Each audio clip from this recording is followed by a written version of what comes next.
5 juin 2015 s'est déroulée la première visite historique au Sénégal d'organisations de producteurs, surtout d'Agricord, qui est un réseau de 10 agri-agences et de 4 associations membres agri-agences non gouvernementales.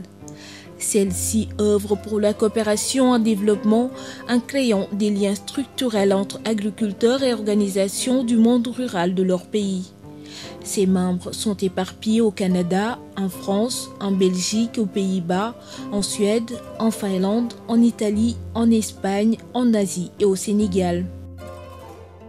Agricord a été créé il y a 12 ans par des organisations agricoles, dans le souci d'avoir les OP au cœur du débat de développement. On a regroupé dans Agricord 12 agri-agences, tous issus d'organisations agricoles. Et en Afrique, on a un membre, c'est l'ASPRODEP. À l'occasion de cette visite, l'ASPRODEP Agri-Agence du Sénégal a organisé des descentes sur le terrain, histoire de faire toucher les réalités du monde rural sénégalais à leurs collègues étrangers. Concrètement, cette initiative vise entre autres à donner un aperçu du contexte de développement de la filière riz au Sénégal, notamment les défis des organisations de producteurs et les réponses données par ces dernières. Discuter des services fournis aux exploitations familiales à travers les OP, s'informer sur la contractualisation entre les OP et les transformateurs de riz paddy, et enfin échanger sur le dispositif de suivi des exploitations familiales.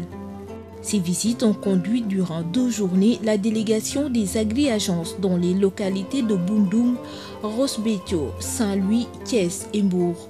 On a fait des visites sur le terrain. J'ai visité la rizerie ou la culture de riz irriguée le long de la fleuve. C'était impressionnant. Ce qui était impressionnant, c'est la collaboration, le niveau de collaboration entre les agriculteurs, les efforts qui sont faits pour obtenir le niveau d'autosuffisance de la production de riz au Sénégal, en collaboration entre les organisations des producteurs et les autorités compétentes. Ici, nous sommes sur le périmètre autogéré de Boundoum, situé à 70 km au nord-est de la ville de Saint-Louis.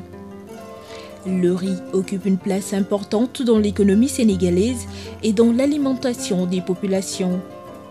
Il est la première denrée alimentaire avec une consommation par habitant de 75 kg par an, en moyenne selon l'estimation en 2014.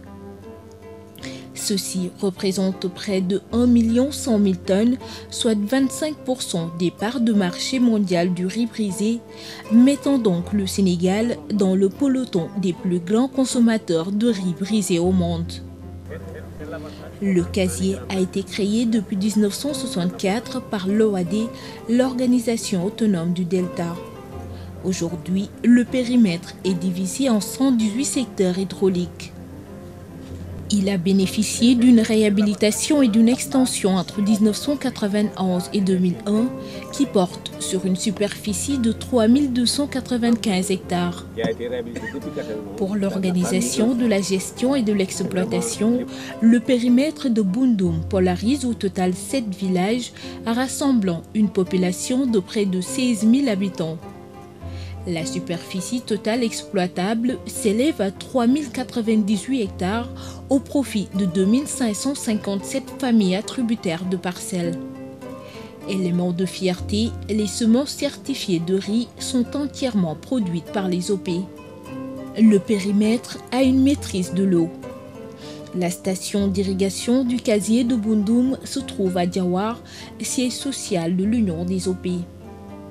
Son équipement peut se résumer à 5 électropompes totalisant un débit de 11,7 m3 par seconde, dont 2 pompes Sulzer de 2400 litres par seconde chacune et 3 pompes Flight de 2300 litres par seconde chacune. Dans le périmètre, nous cultivons la variété Sahel 108. Les semences que nous utilisons sont de niveau base, qu'on a obtenu à partir de la pré-base multipliée par la FPA. Les parcelles étaient en offset pour dire qu'elles sont restées 10 ans sans être cultivées. Aujourd'hui, pour l'exploiter, nous utilisons des techniques culturales de terre arable afin de préparer l'ensemencement. La culture de semences de base, de par son importance, demande beaucoup de précautions, entre autres, le suivi et le désherbage régulier de la parcelle. Les services rendus aux membres que sont les exploitations familiales sont nombreux. Ils vont de l'approvisionnement en intrants de qualité à la commercialisation des produits en passant par l'accès à des crédits adaptés, à l'appui conseil et aux prestations de services pour les opérations culturelles. La CESCAO est une des 31 associations membres de la FONS. Notre relation avec l'Asprodeb et Agricorde est basée sur le partenariat et la collaboration. C'est un immense plaisir pour nous de faire partie de l'Asprodeb, qui est la seule agri-agence de l'Afrique. Aujourd'hui, nous nous réjouissons du partenariat de Agricorde avec Asprodeb, car à vrai dire, nous en sommes les principaux bénéficiaires sur tous les plans. Comme j'ai l'habitude de dire, l'initiative doit venir des producteurs d'abord pour ensuite recevoir de l'aide de part et d'autre. L'exemple le plus illustratif à cet effet est la récolte de riz à laquelle nous consacrons beaucoup d'efforts pour obtenir un produit fini de qualité, mais la commercialisation a toujours été notre problème. Aujourd'hui, grâce au financement de Agricorde à travers l'appui de Asprodeb et l'accompagnement de la FONS, nous arrivons à donner plus de valeur à nos produits sans compter son écoulement sur le marché.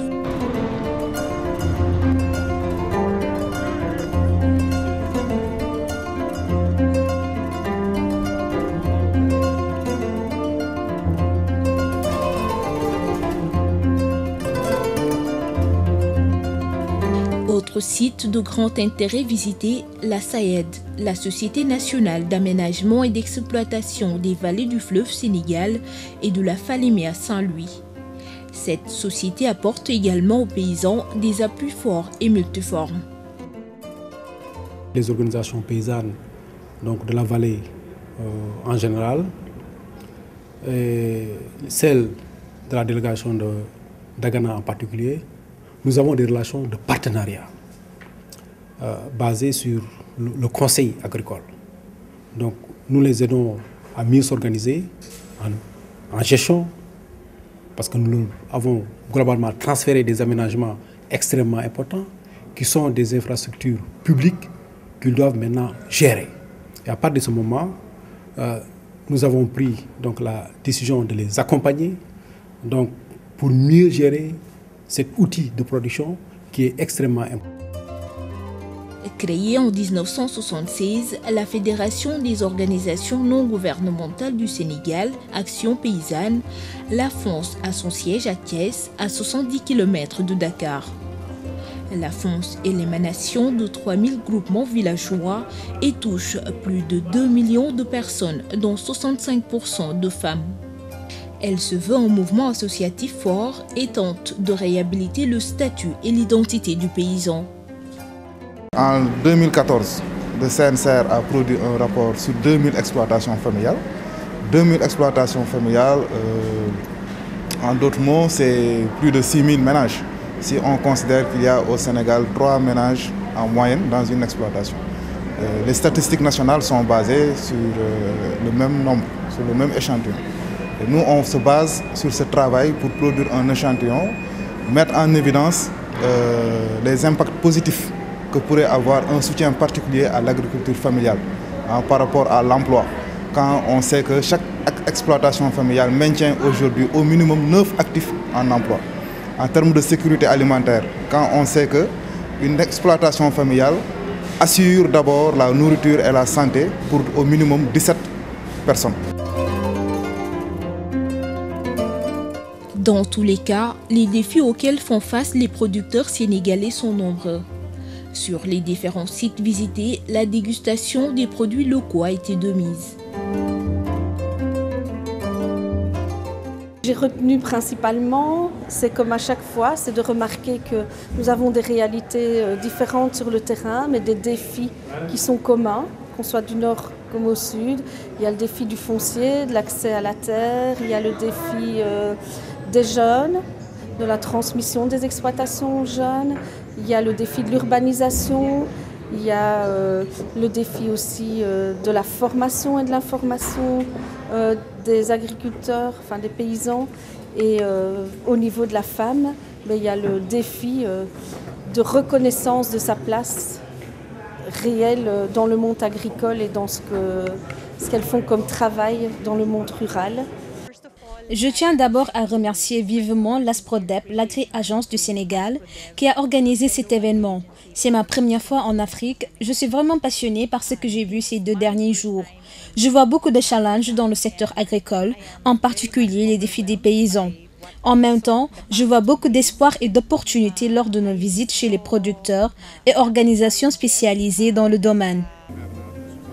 Après une tournée de 2 jours dans différentes localités du Sénégal, cap sur Saly, la ville sénégalaise spécialisée dans le tourisme balnéaire pour la tenue des sessions statutaires et la rencontre des leaders paysans.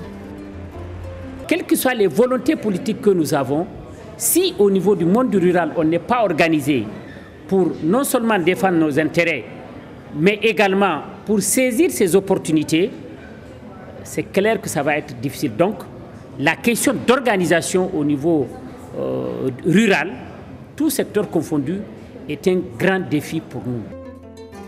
D'où la nécessité d'organiser une session avec les élus du CNCR, de l'ASPRODEP et du ROPA sur le contexte de l'agriculture au Sénégal et le défi des changements organisationnels. L'objectif, entre autres de ces échanges, est d'identifier des pistes d'alliance entre leaders pour une bonne utilisation des opportunités de développement, des activités économiques et de consolidation des actions syndicales. Parallèlement, la rencontre statutaire d'Agricord se tient avec ses représentants et élus venus des différents coins du monde.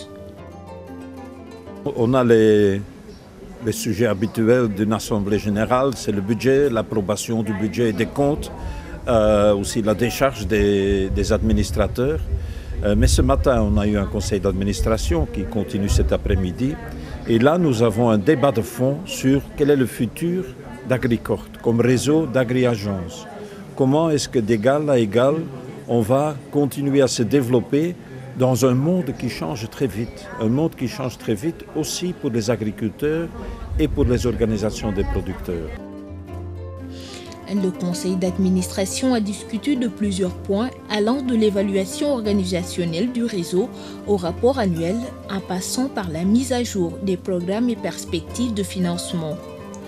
La séance s'est déroulée à huis clos avec la présence de tous les agri-agences. La deuxième journée de travail a été consacrée à l'Assemblée générale où un ensemble de résolutions ont été adoptées. Dans l'ensemble, les conclusions formulées lors des échanges entre leaders dopés ont été positivement appréciées et promettent dans l'avenir des échanges et collaborations nord-sud beaucoup plus approfondis. Beaucoup d'enseignements en ont été tirés. Ça a été vraiment un grand honneur pour nous de recevoir Agricord pour qu'il tienne ses réunions statutaires ici. Actuellement, les fonds que nous utilisons sont financés par Agricord. Donc ça nous a fait vraiment un grand plaisir de montrer à ceux qui nous financent que l'argent qu'ils nous donnent est utilisé à bon escient. Il est clair pour les uns et les autres que ces rencontres ont été des cadres d'échange, de communion et de symbiose entre producteurs venus des 4 coins du monde. Une séance à renouveler forcément à l'avenir.